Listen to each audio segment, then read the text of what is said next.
Bon, Hervé Louba, l'aventure continue, à nouveau 32e de finale pour la deuxième fois en 3 ans. C'est une sacrée performance. Ouais, non, c'est très bien, le club évolue progressivement, donc on est dans cette progression-là, il ne faut pas s'endormir parce que ça peut aller très vite, mais on est toujours animé par... ce soir, on a fait un très bon match, mais on va aussi se servir des choses qu'on a un peu moins bien faites pour travailler pour la semaine prochaine. Il ne faut pas qu'on s'endorme, nous staff et nous joueurs, parce que voilà, on a une 2, on a pris une fessée la semaine dernière. Mais oui, un 32e pour une N2 2 fois en 3 ans, c'est très bien. L'année dernière, on était sorti en 64e. À 2 doigts de se qualifier. À 2 doigts, et en plus, on n'a pas à rougir, parce que l'année dernière, l'équipe qui nous sort, qui était une DH, sort une Ligue 1, donc voilà, il n'y avait pas de honte à avoir, mais on était passé tellement si près que voilà, on ne voulait pas louper le coup ce soir. Là, ce soir, sur le match, on a l'impression que le rythme n'était pas hyper élevé. Malgré tout, vous avez été sérieux, vous avez marqué 2 buts en première mi-temps, le 3e rapidement en deuxième mi-temps. Tu parlais de la déconvenue des herbiers, est-ce que tu as été satisfait de la réaction des joueurs ce soir? Oui, les joueurs ont fait un bon match dans l'ensemble, ils ont fait ce qu'on voulait faire, ce qu'on leur a demandé. On ne voulait pas laisser d'espoir et d'occasion à cette équipe, ils l'ont fait pendant 88 minutes, voilà, on prend un but à la fin, c'est pas grave. Et voilà, ça servira aussi de savoir pourquoi on l'a pris, comment, mais non, c'est très positif. Non. Après, c'est pas facile de mettre un rythme quand on a une équipe qui attend et qui joue en compte, donc, mais c'est surtout, c'était à la perte de balle où on a été bon. On a tout de suite enchaîné sur le porteur. Puis vous avez récupéré des ballons hyper hauts.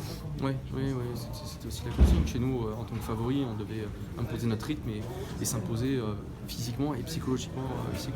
Et puis forcément de marquer 2 buts en 30 minutes derrière, ça laisse peu d'espoir à une équipe visiteuse qui ne s'est pas créé beaucoup d'occasions.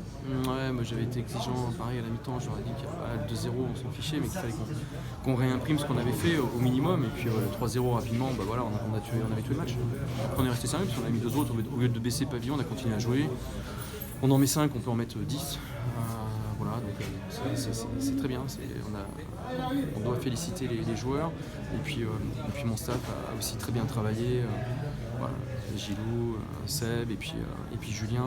Voilà, c'est un vrai travail collectif de la semaine qui a payé. Patrick rappelait tout à l'heure ton PDG en Coupe de France avec les belles aventures à Moulins. C'est ton combienième de 32e personnellement pour toi? 5 ou 6. Ouais. 5 sur 6. Bon, forcément, tu avais vécu des belles émotions avec Moulins. On a forcément envie de la revivre en Charente. Oui, bon, parce que, ouais, pareil, même s'il y a déjà eu des belles choses faites. Moi, je suis jamais blasé de la Coupe de France, même si j'en ai fait des 32 et j'ai fait des 8e, des 16e et un quart. Voilà, moi je suis autant animé à aller le plus loin possible. Voilà, donc là, je pense qu'on a fait le minimum de ce qu'on voulait. Maintenant, il faut qu'on s'attaque au maximum. Et en fonction du tirage, on verra ce qui peut nous emmener à encore essayer de passer un tour. Tu rêves de quoi justement pour le tirage? Moi, je rêve pas de grand-chose. Pour le club, je rêve pour le club, pas pour moi. Parce que j'ai déjà fait des Ligue 1, mais je rêve pour le club d'une Ligue 1, ouais, pour eux. Pour les bénévoles, pour les dirigeants, pour le président.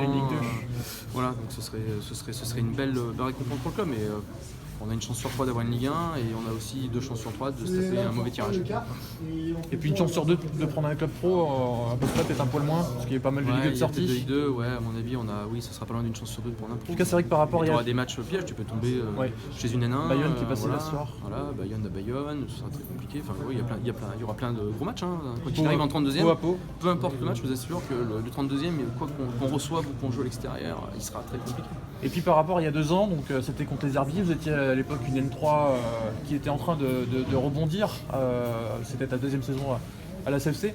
Là, il y a eu un cap depuis franchi avec cette montée, et puis du coup, maintenant vous êtes en N2, donc il y a aussi un statut un peu différent par rapport à oui, après N3, N2, voilà, on est des clubs amateurs, donc ouais, il y a un statut peut-être un peu différent, mais la Coupe de France, il n'y a pas de statut. Ça n'existe pas, le statut en Coupe de France. Parfait, merci.